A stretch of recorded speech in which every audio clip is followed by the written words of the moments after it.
Hello viewers, welcome back to my channel training troll. आज के video में हम कंटिन्यू रखेंगे एडवर्ब्स को।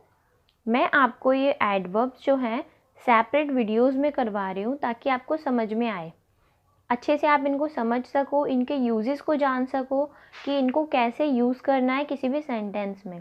अदरवाइज़ मैं आपको एक ही वीडियो में सारे एडवर्ब्स कंप्लीट करा सकती हूँ, बट उसका कोई यूज़ नहीं होगा क्योंकि वो आपके लिए बेकार रहेगी, क्योंकि आपको उसमें समझ में भी नहीं आएगा ज़्यादा, क्योंकि मैं एक में आपको बताऊँगी तो आपको इतना कन्फ्यूजन क्रिएट हो जाएगी कि आपको कौन सी किसके संग यूज़ करनी है। और सेपरेटली मैं जो आपको बता रही हूँ इसमें आपको सब चीज़ क्लियर हो जाएंगी कि आपको कौन से एडवर्ब कैसे और कब यूज़ करनी है, और मैं एग्जांपल्स भी बता रही हूँ ताकि आप आसानी से उनको यूज़ कर पाओ। तो चलिए वीडियो स्टार्ट करते हैं। Next adverb is even. Even का मतलब होता है फिर भी। फिर भी इट्स मीन किसी भी चीज़ का हमारी एक्सपेक्टेशन के अपोजिट होना। इवन का यूज़ आप भी के लिए भी कर सकते हो। अब आपको एक कन्फ्यूजन क्रिएट होगी कि ऑल्सो का मतलब भी ही होता है और इवन को हम फिर भी या भी के लिए भी यूज़ कर सकते हैं। तो दोनों में डिफरेंस बताती हूँ मैं आपको। ऑल्सो को हम यूज़ करते हैं कोई भी हम किसी भी दो चीज़ों को जोड़ने के लिए। फॉर एग्ज़ाम्पल हमारी हॉबीज़ जो होती हैं, अगर हमें एक से ज़्यादा चीज़ें पसंद हो, हॉबीज़ हमारी ज़्यादा हो एक से, तो हम ऑल्सो लगा के उसको कंप्लीट करते हैं। इसका मतलब ये भी है हमारी हैबिट, ये भी है हमारी हॉबी। साथ में अगर हम इवन को लेंगे तो इवन नहीं लगेगा उस जगह पे। इवन का यूज़ होता है हमारी एक्सपेक्टेशन के अपोजिट होना। फॉर एग्ज़ाम्पल मैं आपको इसको एग्जाम्पल से क्लियर करती हूँ। हर कोई समय पर आया, हरी भी आया। इट्स मीन हरी भी जो कभी समय पर नहीं आता। अब यहाँ पे क्या हुआ, हमारी एक्सपेक्टेशन थी कि हरी क्या होगा, लेट होगा, बट हरी भी क्या हुआ, जल्दी आ गया। तो इट्स मीन यहाँ पर इवन का मतलब ये होता है हमारी एक्सपेक्टेशन के अपोजिट का काम होना। अपोजिट काम होने को ही उस जगह पे इवन का यूज़ करते हैं हम। दैट हमारा सेंटेंस था हर कोई समय पर आया। It's mean everyone came on time. हर कोई समय पर आया, हरी भी आया जो कभी समय पर नहीं आता। Even Hari who never does. Who never does. हर कोई समय पर आया, इवन हरी भी आया जो कभी नहीं आता। Who never does. मैं एक और एग्जाम्पल आपको बताती हूँ।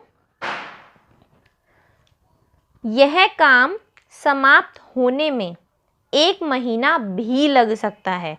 अब यहाँ पे हमारी एक्सपेक्टेशन थी कि वो जल्दी हो जाएगा, बट किसी भी प्रॉब्लम की वजह से हम अंदाज़ा लगा रहे हैं और उसका अपोजिट हो रहा है एक्सपेक्टेशन का, कि वो 1 महीना भी लग सकता है।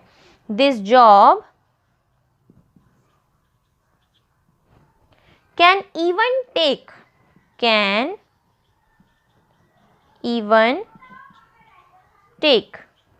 1 month to finish।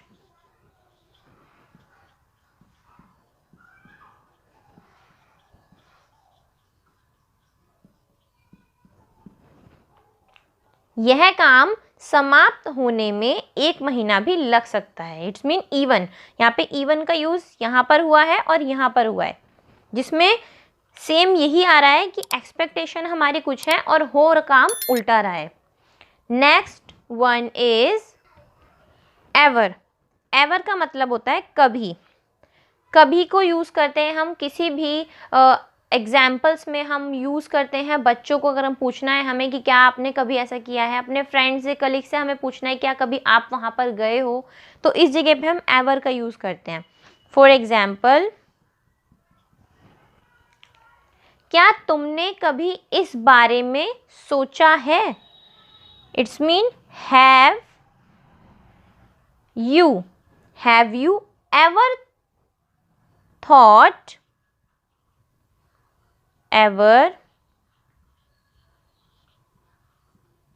thought about this।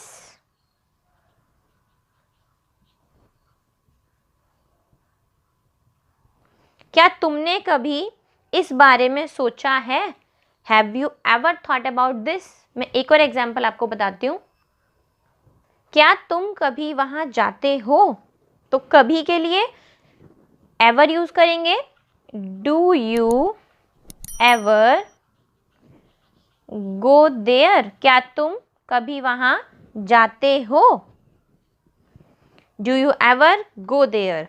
Next one is, एक और एग्जाम्पल मैं आपको बता देती हूँ। वह अपनी माँ को सप्ताह में एक बार फोन करना कभी नहीं भूलती या भूलता। He never ever, never ever, कभी कभी भी नहीं। तो नेवर के लिए कभी नहीं होता है और भी कभी भी नहीं। forgets to ring his mother once a week। वह कभी अपनी मदर को एक सप्ताह में एक बार फोन करना कभी भी नहीं भूलता है, यानी कि सप्ताह में एक बार भी फोन करना वह कभी नहीं भूलता। He never ever forgets to ring his mother once a week।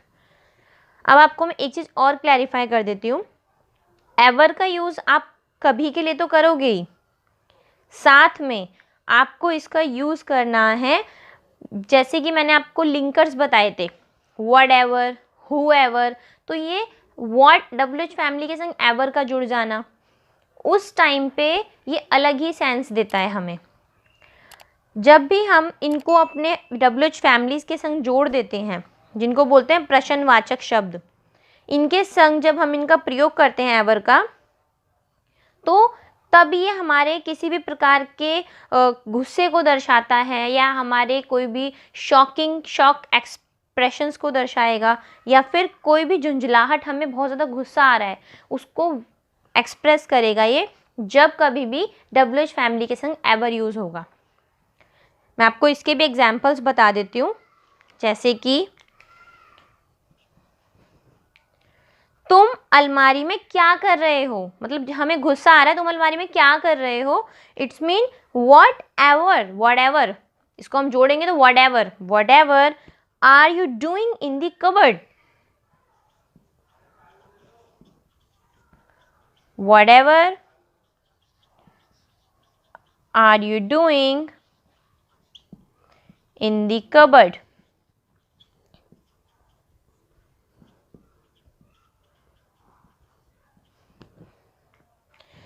एक और बताती हूँ मैं आपको, ये केले के छिलके यहाँ किसने फेंके। यहाँ पे अभी कोई भी वाला एग्जाम्पल नहीं आया है, यहाँ पे भी से कोई रिलेशन नहीं है। जो एवर का यूज हो रहा है यहाँ पे, अब एवर हो रहा है WH फैमिली के संग, जिसका मीन सिर्फ ये निकलेगा, या तो आप झुंझलाहट में बोल रहे हो कि जिसको गुस्से में बोल रहे हो, या शॉक्ड होके बोल रहे हो। ये केले के छिलके यहाँ किसने फेंके, इट्स मीन हमें गुस्सा आएगा, केले के छिलके पड़े हैं, तो हम इसको लिखेंगे किसने फेंके के लिए क्या बोलेंगे, हु एवर। ये मैंने आपको लिंकर्स में बताया, आप मेरी लिंकर्स की वीडियो आई बटन पे क्लिक करके चेक कर लीजिएगा। हु एवर, थ्रू क्यों लगा, क्योंकि थ्रो की थर्ड फॉर्म होती है थ्रू, किसने फेंके आएगा यहाँ पे, इसलिए थ्रू दीज बनाना स्किन्स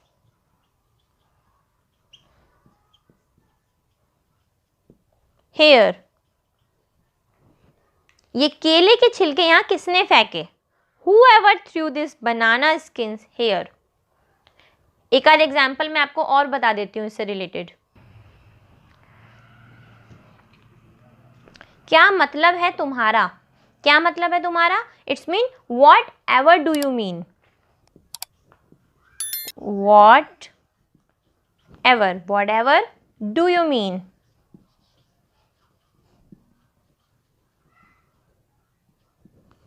क्या मतलब है तुम्हारा। तो ये हैं कुछ एग्जाम्पल्स। इस वीडियो में मैंने आपको इवन और एवर बताए हैं।